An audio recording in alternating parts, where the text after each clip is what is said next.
नमस्कार. मी श्रीरंग गोडबोले. बोलभेडूच्या बुकमार्क या सदरात आज मी माझं मनोगत व्यक्त करणार आहे.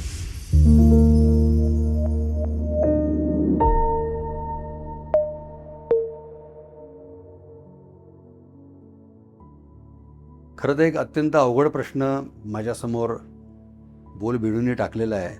तो म्हणजे मला आवडलेली पुस्तकं.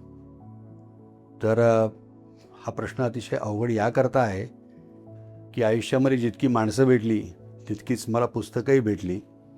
जितक्या माणसाचे स्वभाव समजले तितके मला पुस्तकांचे स्वभाव समजले. आणि आता वयाच्या 65व्या वर्षी जर का कोणी विचारलं की तुला आयुष्यात कोण कोण भेटलं, ते उत्तर तसं अवघड आहे. तसं पुस्तकांबद्दल बोलणं हे सुद्धा खूप अवघड आहे. पण तरीसुद्धा प्रयत्न करतो. माझं बालपण पुण्यामधलं नूतन मराठी विद्यालय हे शाळेत माझं शिक्षण झालं. आणि या शाळेमध्ये आम्हाला वाचनाला खूप प्रोत्साहन मिळालं.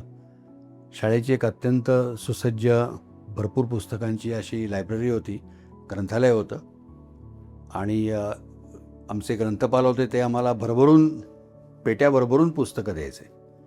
अर्थात शाळेच्या लायब्ररीत जी सुरुवातीला पुस्तकं आली त्याच्यामध्ये वि स खांडेकर असतील, पु ल देशपांडे असतील किंवा शिवाजी सावंत असतील, बहु पुरंदरे असतील, रणजित देसाई असतील, म्हणजे शिवाजी महाराजांची पुस्तकं, ऐतिहासिक पुस्तकं किंवा काही खास लहान मुलांसाठी असतात तशी पुस्तकं, म्हणजे नादो ताम्हनकरांचं गोट्या असेल किंवा भारा भागवत त्यांची पुस्तकं असायची. म्हणजे मला तर आठवते फास्टर फेणे हा माझा अत्यंत आवडीचा विषय होता. आणि त्यांची काहीतरी जी 15-20 पुस्तकं होती फास्टर फेणेंची, ती पुस्तकं सगळीची सगळी मी वाचून काढली होती. आता मासिकांबद्दल मी बोलत नाही. माझ्याकडे चांदोबा नावाचं मासिक यायचं, फुलबाग नावाचं मासिक यायचं किंवा इंद्रजाल कॉमिक्स ज्याला आपण म्हणायचो ती यायची, ज्याच्यामध्ये महाबली, वेताळ, मॅन्ड्रेक्स वगैरे ही मंडळी असायची. पण हे जरा चटोर वाचन ज्याला आपण म्हणतो, अवांतर वाचन असंच होतं. चांगली पुस्तकं वाचायला सुरुवात झाली मला वाटतं 7वी-8वीच्या काळात त्याला सुरुवात झाली. आणि साधारणपणे प्रत्येक मराठी मुलाच्या घरात जसं होतं तसं अगदी सुरुवातीला आयुष्यात आले ते म्हणजे हे ऐतिहासिक लेखक सगळे किंवा पु ल देशपांडे. तर पु ल देशपांडे जेव्हा तुमच्या आयुष्यामध्ये येतात तेव्हा तुम्ही अगदी त्यांच्या बटाट्याची चाळ, व्यक्ती आणि वल्ली अशा या लेखनापासून ते अपूर्वाई, पूर्वरंग हे सगळं वाचता. पु ल देशपांडे सगळेच्या सगळे माझे वाचून झाले. आणि त्यांचा अगदी लहानपणीच माझ्या आयुष्यावरती प्रभाव पडला.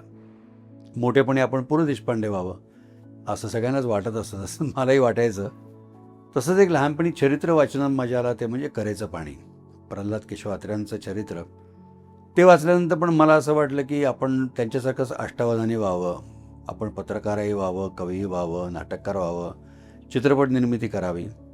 मला असं वाटतं की अशाच पद्धतीने लहानपणी तुमच्या मनावरती पुस्तकांचे संस्कार होत असतात.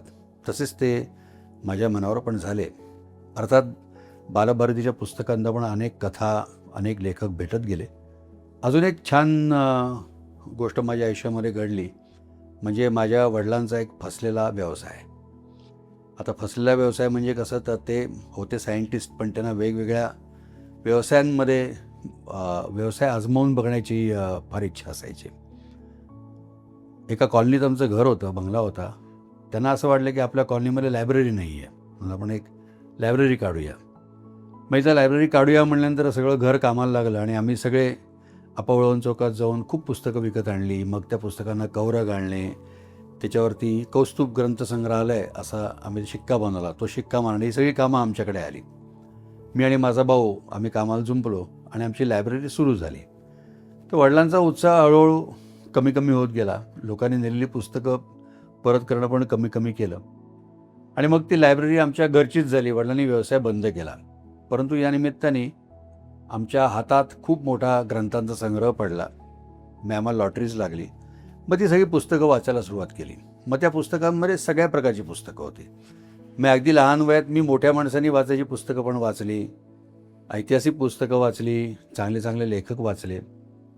जसजसं मी मोठा होत गेलो तसतशी माझी वाचनाची सवयही बदलत गेली. याचं कारण आपल्याला वेगळे विषय आवडायला लागतात आणि आपल्या आयुष्यामध्ये वेगळे लेखक यायला लागतात. तसे तरुणपणी सुरुवातीच्या काळात माझ्या आयुष्यात जे लेखक आले त्यातला सगळ्यात मोठा लेखक जिने माझ्या आयुष्यावरती प्रचंड मोठा परिणाम केला ते म्हणजे श्रीना पेंडसे. तर पेंडशांची जी सगळी पुस्तकं आहेत ती मी झपाटल्यासारखी वाचून काढली. म्हणजे मी पहिलं वाचलं गारंबीचा बापू, नंतर मी वाचलं यशोदा. ॲक्च्युली यशोदा हे गारंबीच्या बापूचा प्रिक्वेल आहे आणि गारंबीचा बापू नंतर आहे गारंबीची राधा. तर हा यशोदा, गारंबीचा बापू, गारंबीची राधा हे मला गारंबीच्या विश्वात घेऊन गेलं. ही तिन्ही पुस्तकं मला त्या विश्वात घेऊन गेली आणि मग श्रीनाथ पेंडसे या माणसाबद्दल माझ्या मनामध्ये खूप मोठा आदर निर्माण झाला, उत्सुकता निर्माण झाली.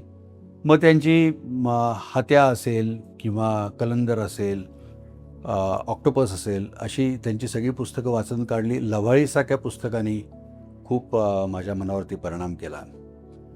त्या काळामध्ये जेव्हा आपलं तरुण वय असतं तेव्हा आपल्याला काहीतरी आपल्या जगापेक्षा वेगळ्या जगामध्ये डोकावून बघायला आवडतं आणि ज्याला आपण डिस्रप्टिव्ह म्हणतो अशा प्रकारचं वाचन पण करावं असं वाटू लागलं. त्या काळामध्ये भाऊपाध्यांचं लिखाण वाचनामध्ये आलं. मग एक अशी संगती लागत गेली की भाऊपाध्ये असतील, त्यांचं वासुनका असेल, मग एका बाजूला गिरणगावाचं वर्णन वाचता वाचता, कुठेतरी तळागाळाच्या लोकांचं जीवन वाचता वाचता मधु मंगेश कर्णिकांची माहीमची खाडी ते पुस्तक वाचलं किंवा दळवींचं चक्र वाचलं आणि त्या एका वेगळ्या विश्वात डोकवल्यासारखं त्या काळामध्ये वाटलं. याच काळामध्ये ग्रामीण पार्श्वभूमीच्या पण कादंबऱ्या वाचायला मी सुरुवात केली. मग त्याच्यामध्ये भालचंद्र नेमाडे हे एक लेखक अत्यंत महत्त्वाचे होते. मग भालचंद्र नेमाडे वाचायला नंतर परत झपाटल्यासारखं झालं. म्हणजे भिडार असेल, जरीला असेल, कोसला असेल, ते अगदी आत्तापर्यंत हिंदू असेल, तर नेमाडेसुद्धा तुम्हाला ग्रासतात. म्हणजे तुम्ही एकदा नेमाडे वाचायला सुरुवात केली की तुम्ही नेमाडेमय होऊन जाता. तसा मी झालो. आणि मग त्यानंतरच्या काळामध्ये सर्वांच्या आयुष्यामध्ये जो एक आजार येतो म्हणा, ज्वर येतो म्हणा, त्याचं नाव आहे जी.ए. कुलकर्णी. तर जी.ए. कुलकर्णींचं सगळं वाचन म्हणजे तुम्ही मंत्रल्यासारखेच ते वाचत जाता आणि जी.एंची सगळी पुस्तकं अक्षरशः तुम्हाला मंत्रमुग्ध करून जातात. त्याच्यामध्ये रमलखुणा असेल, सांज शकुन असेल, हिवीरावे असेल, पिंगळा वेळ असेल, काजळमाया असेल, माणसे अरबाज चिल्लर असेल, ही सगळी पुस्तकं जी.एंची तुम्हाला जी.ए.मय करून टाकतात. मग तुम्ही एखाद्या गुहेमध्ये शिरावं आणि गुहेत शिरल्यानंतर तुमच्यासमोर एक असा रत्नमाणकांचा मोठा खजिना अचानक उघडा पडावा, तसे जी.ए. तुम्हाला सापडतात आणि तुम्ही त्या गुहेमध्ये कधी हरवून जाता तुमचं तुम्हाला कळत नाही. मग हळूहळू तुम्हाला गुहेच्या दुसऱ्या बाजूला प्रकाश दिसायला लागतो आणि मग तुम्ही त्या गुहेतून बाहेर पडता. तेव्हा तुमच्या लक्षात येतं की आपल्या आयुष्याचा एक फार मोठा काळ जी.ए. नावाचं गारुड आपल्या आयुष्यामध्ये येऊन गेलं. त्यावेळी जी.ए. आले, जी.एनी भारलं, जी.एममधनं बाहेरही पडलो आणि मग इतरही अनेक पुस्तकं वाचत गेलो. तसंच मला अजून एका लेखकांनी पूर्णपणे मंत्रमुग्ध करून सोडलं. त्यांचं नाव आहे प्रकाश नारायण संत. प्रकाश नारायण संतांच्या लंपननी मला अक्षरशः वेडं केलं. म्हणजे त्यांची शारदा संगीत असेल, वनवास असेल, झुंबर असेल, या सगळ्या कथासंग्रहांनी आणि लंपननी एक पुन्हा एकदा माझं जे निरागस बालपण होतं, कोवळं बालपण होतं, ती निरागसता माझ्यासमोर पुस्तकाच्या रूपातनं मूर्तिमंत उभी केली आणि तो वाचनाचाच काळ पुन्हा एकदा बालपणीच्या काळासारखा सुखाचा झाला. या सगळ्या पुस्तकांनी नंतर माझ्या इतर कामावरती पण पुष्कळ परिणाम केला. कारण मी चित्रपट आणि दूरचित्रवाणीच्या व्यवसायात असल्यामुळे दुष्टचक्र जी मी पहिली कादंबरी अशी वाचली होती, जी वाचल्यानंतर मला असं वाटलं की हे दृकश्राव्य माध्यमाकरता व्हायला पाहिजे. म्हणून मी पिंपळपान नावाच्या मालिकेमध्ये दुष्टचक्राचं रूपांतर मालिकेमध्ये मी केलं होतं. किंवा दिवा मुकाशींची देव चालले, उत्तम कादंबरी, पिंपळपानमध्ये त्याचं रूपांतर, माध्यमांतर म्हणायचं त्याला, ते आम्ही केलं. अशा 6 कादंबऱ्या त्या काळामध्ये पिंपळपानमध्ये मी केल्या. पुढे जाऊनसुद्धा लंपन नावाची मालिका आम्ही केली. त्याच्यामध्ये प्रकाश नारायण संतांची लंपन तिकडे घेऊन आलो. आत्ता बाबुराव अर्नाळकरांच्या साहित्यावरती आधारित धनंजय नावाची मालिका केली. तर ते वाचन तुमच्या सगळ्याच एकंदरीत निर्मितीवरती परिणाम करत असतं. अशी सगळी पुस्तकं कधी ना कधीतरी परिणाम करत गेलेली आहेत. म्हणजे आता उदाहरणार्थ मिलिंद बोकिलांची पुस्तकं आहेत. मग आता शाळा आहे त्याचं आपण चित्रपट रूपांतर बघितलं, ते पुस्तक मला खूप आवडलं होतं. समुद्र नाट्य रूपांतर झालं आहे, ते पुस्तक मला खूप आवडलं होतं. किंवा मी लहानपणी एका नाटकात काम करत होतो, पुशिरेग्यांनी त्यांच्या कविता त्याच्यामध्ये होत्या. तर पुशिरेग्यांचं सावित्री वाचल्यानंतर आपल्याला असं वाटतं की आपण काहीतरी वेगळंच वाचलं आहे. तर ही अशी पुस्तकं तुमच्यावरती खूप परिणाम करत असतात आणि हा एक न थांबणारा प्रवास आहे असं मला वाटतं. अजून एक माझा वेगळाच अनुभव आहे, तो म्हणजे काही काही लेखक मित्र म्हणून किंवा मैत्रीण म्हणून मला भेटले आणि मग त्यांच्या साहित्याकडे बघण्याचा एक वेगळाच दृष्टिकोन मला मिळाला. म्हणजे मी अगदी 16-17 वर्षाचा असताना तेव्हाची माझी एक मैत्रीण मेघना पेठे ही पुढे जाऊन मोठी लेखिका झाली. म्हणजे ती त्या काळामध्ये 17-18 वर्षाची होती. पण पुढे जाऊन तिने जी पुस्तकं लिहिली, म्हणजे त्याच्यामध्ये हंस अकेला, आंधळ्याच्या गाई, नातीच्या रामी, किंवा ती आत्ताच एक नवीन तिने पुस्तक लिहिलं आहे ते म्हणजे डन दॅट बिईंग देअर. तर अशी माझी एका लेखिकेबरोबर प्रत्यक्ष ओळख आहे, हा मला म्हणजे माझ्याकरता हे भाग्यच म्हणायला पाहिजे. याचं कारण व्यक्ती माहिती आहे आणि व्यक्तीचं लिखाणही आवडून गेलं आहे. असं होणं ही खूप भाग्याची गोष्ट आहे. किंवा आता मी जिच्याबरोबर काम करतो तिची पण काही पुस्तकं आलेत, विभावरी देशपांडे. ती पण आता एक काही दिवसानंतर ती पण एक मोठी लेखिका होईल. तिची माझी चांगली ओळख आहे. किंवा मी जे कार्यक्रम केले, नक्षत्रांचे देणे नावाचा कार्यक्रम मी केला, त्यानिमित्ताने मला अनेक लेखक कवी भेटत गेले.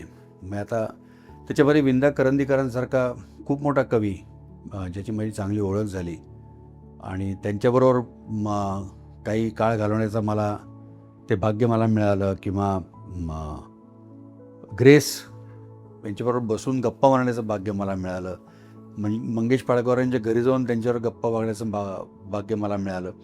तर ही सगळी लेखक कवी मंडळी ती वेगवेगळ्या वळणांवरती भेटत गेली. किंवा काही माणसं भेटली पण नाहीत. म्हणजे आता उदाहरणार्थ मुरलीधर खैरनारांचं शोध पुस्तक मी जेव्हा वाचलं तेव्हा मला ते पुष्कळ आवडलं. पण खूप वेळा त्यांना भेटायचं म्हणता नंतर ते अचानक जग सोडून निघून गेले. असं पण घडलं आहे की ज्याच्यामध्ये माणूस भेटला नाही पण पुस्तक भेटलं, असंही झालेलं आहे. तर ही सगळी मंडळी, ही न भेटलेली मंडळी, भेटलेली मंडळी आणि वाचलेली पुस्तकं, यापेक्षा अजून न वाचलेली पुस्तकं खूप आहेत हे मला माहिती आहे. आणि न भेटलेली मंडळी पण पुष्कळ आहेत हे मला माहिती आहे. तर जेवढं काही आयुष्य शिल्लक आहे त्यात मी जास्तीत जास्त वाचेन आणि जास्तीत जास्त लोकांना भेटेन, हाच माझा विचार आहे. धन्यवाद.